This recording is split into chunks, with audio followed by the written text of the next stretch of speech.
The CNBC app. Global market news in one place. Customizable sections and personalized alerts. Stocks tracking, interactive charts and market insights all in your hands. Stay connected. Stay informed. Download the CNBC app today. Welcome to Squawk Box. I'm Karen Cho and these are your headlines today. Markets pare back bets on a December Fed cut and Wall Street loses ground after hawkish comments from Jerome Powell over the strength of the US economy. The economy is not sending any signals that we need to be in a hurry to lower rates. The strength we're currently seeing in the economy gives us the ability to approach our decisions carefully. A mixed picture for the Chinese economy with recent stimulus measures boosting retail sentiment, but the country's key industrial sector continues to see weakness. UK Chancellor Rachel Reeves targets regulation as she warns the country cannot take its status as a global financial centre for granted in her first Mansion House speech on the job. It was right that successive governments made regulatory changes after the global financial crisis, but it is important that we learn the lessons of the past. These changes have resulted in a system which sought to eliminate risk-taking. That has gone too far. President-elect Donald Trump taps Robert F. Kennedy Jr. to be his Secretary of Health and Human Services, potentially giving the anti-vaccine activists a major role over America's food and drug supply. We want you to come up with things and ideas and what you've been talking about for a long time, and I think you're going to do some unbelievable things.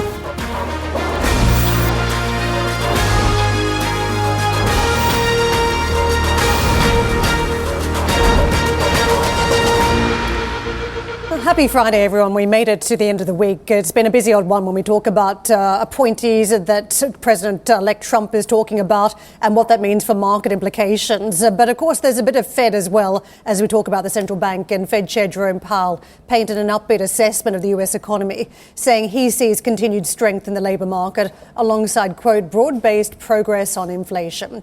Powell said there is no rush to ease policy. We know that reducing policy restraint too quickly could hinder progress on inflation. At the same time, reducing policy restraint too slowly could unduly weaken economic activity and employment. We're moving policy over time to a more normal setting, but the path for getting there is not preset. The economy is not sending any signals that we need to be in a hurry to lower rates. The strength we're currently seeing in the economy gives us the ability to approach our decisions carefully. Markets pared back their expectations for rate cuts on the back of those comments, now seeing an over 40% chance of a hold in December, according to CME's Fed Watch tool. Sylvia, we were talking to a guest yesterday who said we'd parked Goldilocks for the time being, and it certainly feels like that. We had some more volatility in the markets yesterday as we responded to these rate expectations. So if Trump trade was dominating the narrative for market players at the start of the week, that's definitely set aside, put on hold for the time being. Indeed, we are looking at investors very much more or less focused on what's happening in terms of economic data and indeed on what the comments from Jerome Powell were yesterday, with investors suggesting that he's sounding a lot more hawkish, suggesting that there's no need to rush in terms of bringing down the level of interest rates. But let me run you through what has happened on Wall Street off the back of those comments as well from Jerome Powell. We saw all the three major indices finishing the day in a negative territory. I would actually highlight the S&P and the NASDAQ. They posted their worst day since October. And just to give you an idea, you have on a screen at this stage, the NASDAQ ended the session down about 0.6%. But let me show you as well what has happened in the Treasury space, because naturally, as investors have adjusted their expectations in terms of potential rate cuts from the Fed, we've also seen changes in terms of yields across the Treasury space. Looking at the 2-year Treasury yield sitting at 4.36%, we have seen higher yields over the course of the last couple of weeks. And indeed, there's several dynamics here, not just now the adjusted expectations in terms of Fed cuts, but also the fact that data, investors are expecting higher borrowing, higher spending under a Trump administration. In terms of what we have seen in the currency space, dollar strength has dominated the debate here, and that has not changed. So this is one of the parts of the markets, one of the asset classes where the so-called Trump trade still continues, still has legs to run. Looking at the euro dollar, for instance, we have euro now just marginally high against the US dollar, but I actually want to take it to the yen, with the dollar with the Japanese yen, because now we are sitting at 156. But when you think about the performance in this part of the market, we're actually seeing a little bit of pressure in terms of the Japanese yen, and that has actually translated into gains for the Japanese market over the Asian session today. When it comes to US futures, this is how we're shaping up ahead of the open on Wall Street, where they suggest it could be a slightly negative start to the trading day stateside. Of course, it's likely to be a very busy day as well. We're going to get retail sales today, import prices too, industrial production figures. So it's very heavy on the economic data, Karen, not so much on earnings. We're unlikely to hear from any of the corporates today. But indeed, investors still very much focused on what the data is telling us about potential rate cuts from the Fed. We'll have a bit of a chat about the markets in a moment, but let's just round out the conversation first up with the data points as US producer prices picked up in October, rising 2.4% on the year. In line with expectations, that marks the highest rate of increase since July, while core PPI also accelerated to 3.1% on the year. Meantime, applications for US unemployment benefits fell to the lowest level since May last week. Initial jobless claims came in narrowly below forecast at 217,000, down 4,000 from the previous week, while continuing claims also fell. I want to pick up on the implications for the markets from Fed policy first up. And clearly there's a lot of politics in the mix too, but just where we've been over the course of this week, we're about 59% expectations of a 25 basis point rate reduction from the Fed in December. That was earlier this week. We got to about 89%, or 83% rather, and then we got to 40%. So we've been up and down just in terms of the 25 basis point move in terms of short-term positioning for markets. So that says something about just how jumpy the market is about whether we're going to see another rate cut before Christmas. And that, I think, is quite key as we talk about whether the Santa Claus rally has been pulled forward and whether there are any other fresh catalysts for the market to pop into year end. But I think there's more of a medium long-term picture here too. And one rate cut is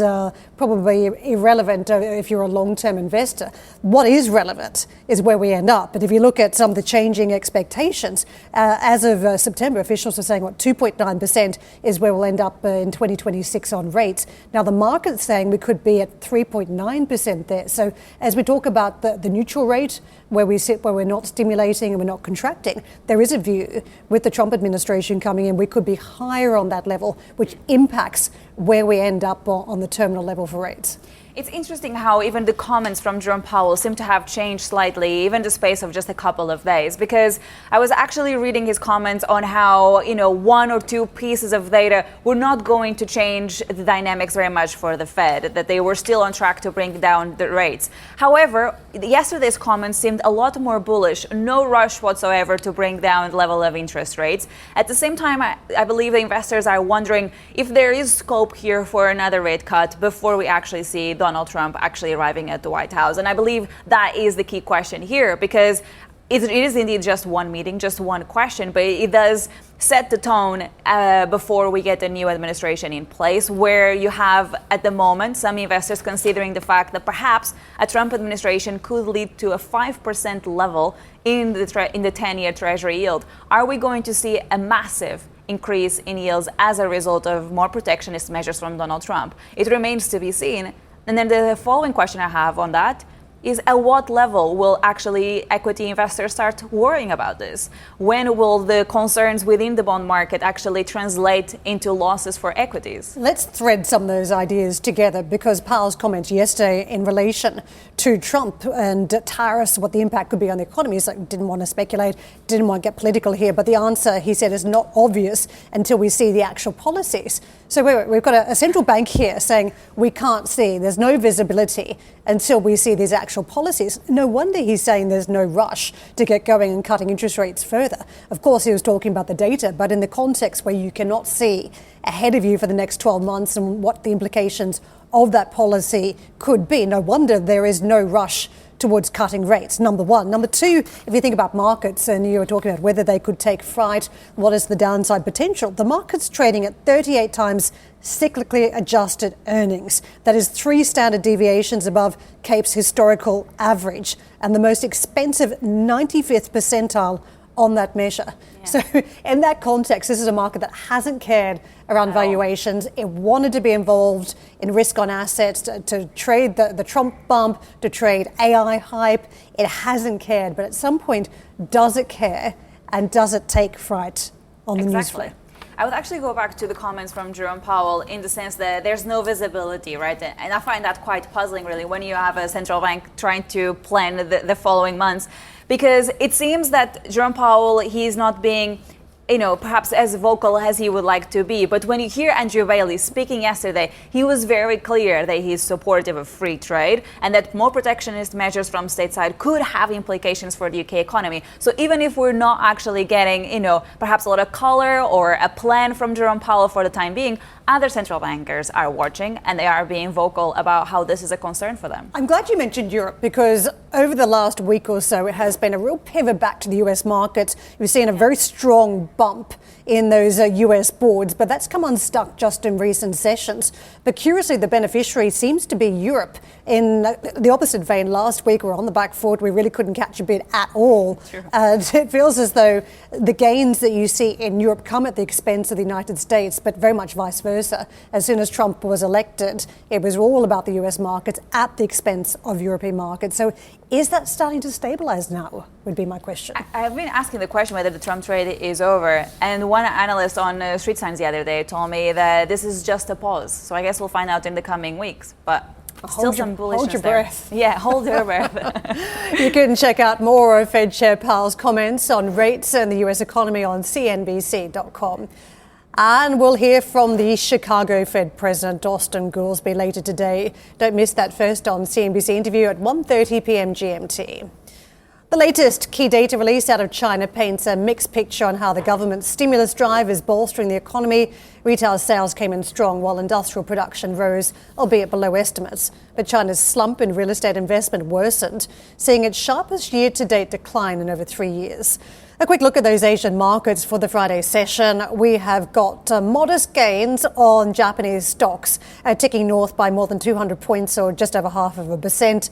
Hong Kong bouncing along, Shanghai a red patch on the boards, as you can see, trading down by just over 1/10. Kospi is moving in a slim range to the upside. Our colleague Sam filed this report. A mixed bag of data out of China today. Retail sales outperforming, blowing past expectations and growing at their fastest pace since February. The strong showing was thanks to the week-long national holiday, as well as China's version of Black Friday, Singles Day, which lasted a month. In another encouraging sign, the jobless rate edged down. The big question now is just how sustainable it all is, particularly the consumption trend, whether we'll continue to see a meaningful pickup given some of the other data we got today. New home prices continue to fall for a 16th month at a 9-year low. Property investment also continued to drag at minus 10%. That weighed on the overall headline for fixed asset investment, which slightly missed estimates. Industrial output also missed forecasts, despite exports holding up and the PMI readings jumping out of contraction. Chinese A shares were lower at the lunch break after the data, even as the Stats Bureau tried to reassure the market that China will expand domestic demand, including boosting household income and promoting consumer goods trade-ins. The market has been waiting for more demand-side stimulus, but has so far been disappointed by a perceived lack of announced measures. Some in the market do believe, though, that China may be waiting for Trump's trade policy to become clearer before they react. The next key meetings to watch will be the Economic Work Conference next month and the NPC in March. Sam Vardas, CNBC Business News, Singapore. Coming up on the show, Disney shares bounce on an earnings beat and strong guidance. We'll bring you details next. Plus, another controversial pick as President-elect Donald Trump chooses an anti-vaccine activist, Robert F. Kennedy, to lead the Health and Human Services Department. We'll have the latest on the transition. And former President Francois Hollande weighs in on the budget debate and what Trump's election means for Europe. We'll bring you the highlights from that conversation at 6:45 GMT.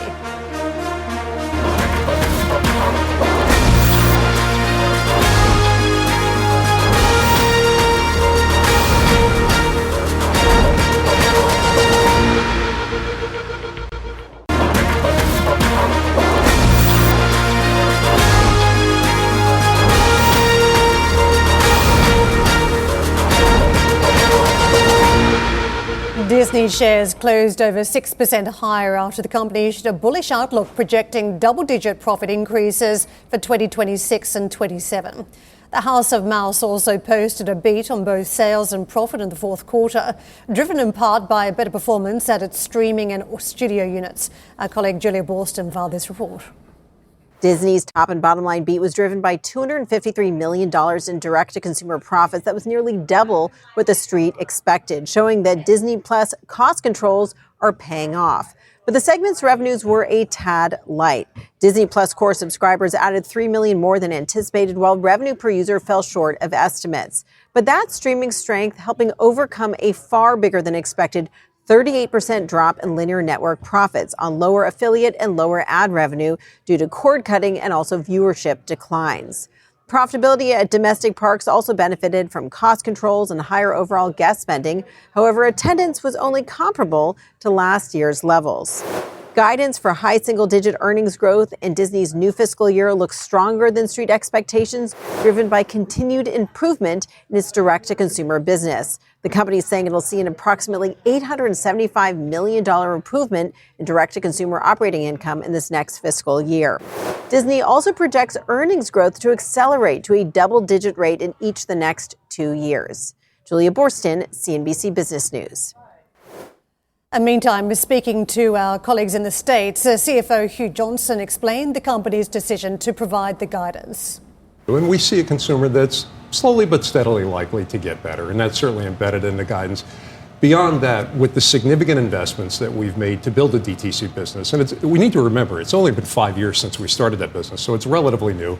We took some operating losses to stand it up, but now it's a business with 175 million subscribers. It's turned profitable over the course of the last year, and we see lots of profitability in the future. So the investments we've made there, and then on top of that, the investments that we're making and are going to continue to make in cruise ships and parks, we felt like we needed to give investors not just the current business results, but to set an expectation on what the return is on those. Aegon has raised its full-year guidance to around 1.2 billion euros and announced plans for a new 150 million euro buyback program.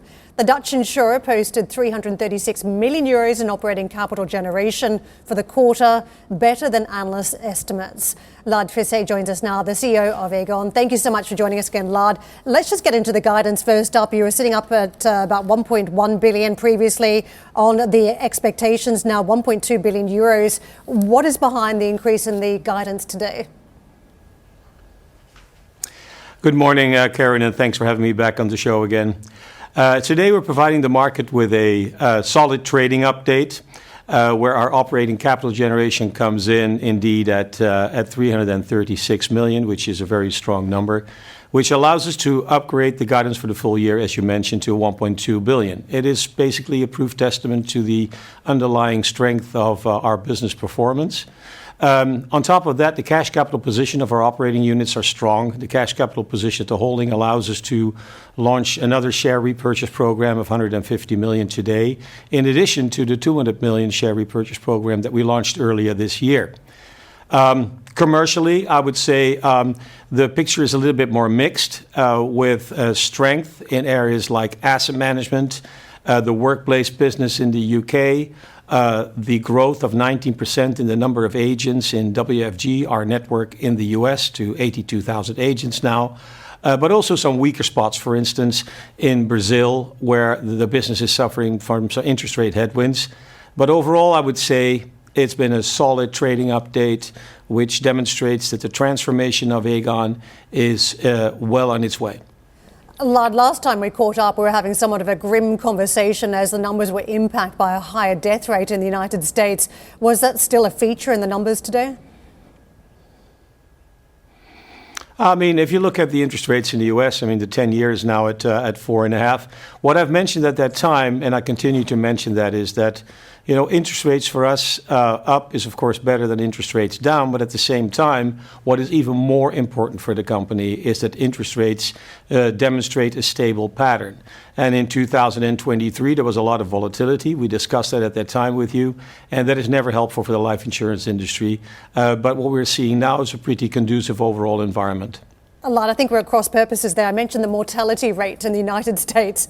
Do you want to just get into that? This was something that came through the high death rate, which meant that it had negative consequences in the previous quarter. Was that still something here? Because it seemed to be catch up on the medical side for people that hadn't had things checked out. They were delaying it under the COVID era. Then suddenly some of those health implications caught up with them.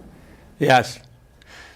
Yeah, that's correct. I mean, as we said at the last quarter, where we adjusted our assumptions for mortality, we said that we needed to do that because post-COVID, especially in the older cohorts, we saw elevated mortality. And as a result, we took the associating charge for it. But at the same time, we mentioned that the operating capital generation and the earnings, operating result earnings, would benefit from that going forward. And that is indeed what we're seeing, and that is demonstrated by the operating capital generation increase that you saw coming through in the third quarter. It has been a fairly large week in the United States as we're watching key Trump appointees' suggestions for major positions. Do you think there's any fallout for your sectors, whether it's on the health side, whether we see any changes around the interest rate environment? How are you thinking about the wash-up from a new Trump administration?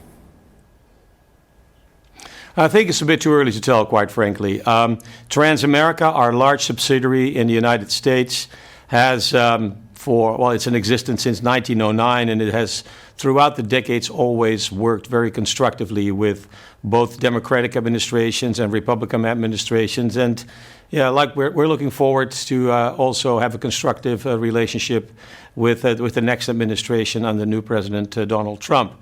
It's really too early to tell to see what policies are going to take hold. So I think we need to await, have a bit more patience and await the months ahead. Well, there's a lot happening on this side of the world too. In the UK in particular, we had the Mansion House speech yesterday from the Chancellor. I know that you're backing the British Growth Partnership, and this is a way to get liquidity into the cash-starved VCs. And having had a very big conversation this week with VCs, they are really struggling for liquidity. So the fact that you're looking to come in with a fairly large backing here, what does it mean for areas of the economy that are looking to grow but need the funds to do so? Well, we are very supportive for the Chancellor's plans to stimulate investments in the UK economy and to also make sure that pension money, pension money can also be allocated more than it has done so far to the British economy. So we are indeed a cornerstone investor in the British Partnership for Growth, which allows we're going to include it in one of our funds, a large funds with a scheme of 700,000 members, which allows them to diversify their investments for their pension plans into companies and businesses in the UK economy, which some of them are actually providing also good sustainable and societal effects, because they operate in the area of biotechnical and medical industries. So I think it's a very good initiative from the Chancellor that we are more than happy to support as one of the cornerstone investors in the partnership. I'm curious as to how hands-on you will be as a company, because VCs were telling me this week, look, the hype cycle around AI has skewed the returns that they're seeing from the industry at this stage, 3 to 5%, which they said is quite low for them. And we know VC does well when it can spread its bets, getting some very big returns from some areas, managing losses from other areas. So will you be helping companies, investors manage the risk here? Well, we are a large investor across the globe in many sectors. Artificial intelligence is touching many sectors. And we need to make sure that, especially when it comes to innovative companies, that you understand their risk returns well, and that you also offer funds and investment solutions for your customers that allow them to diversify their assets. So overall, I would say that if I look at the total fund portfolio that we're providing to our customers globally, and in total, that's roughly 900 billion of euros in assets that we're gathering and it needs to be managed. I think we offer a range of funds that allow our customers to have the right risk returns. When it comes to the selection within those funds of the companies that we invest in, some of it is managed by ourselves, and our teams are very well first to evaluate that. And some of it is also from other asset managers who are managing those funds. And just quickly on the share buyback, this is a big one for those looking for some returns, 150 million euros. Do you want to just talk us through that? Yeah, so after the transaction that we did in 2000 and closed in 2023 to combine our Dutch businesses with another listed company, ASR, we were paid partly in stock and partly in cash. We then embarked upon a share buyback program of 1.5 billion, which we have concluded over the last year. But since the capital generation and the capital creation strength of the company continues to be very strong, we felt that, since we didn't have other means to invest it with good returns, to do a 200 million buyback in addition to that earlier in the year. Today, our cash capital position is still strong, and as a result, we're launching another buyback. But there's another message we're giving as well today to the market. We are holding our cash capital position between $500 million to $1.5 billion to make sure that we have financial flexibility as we transform and grow our business. We have given guidance today that we will bring that cash capital range down to roughly 1 billion, the midpoint of the range, by the end of 2026. And this provides, I think, also clarity to the market on what we intend to do with the cash that has been built up in the overall company.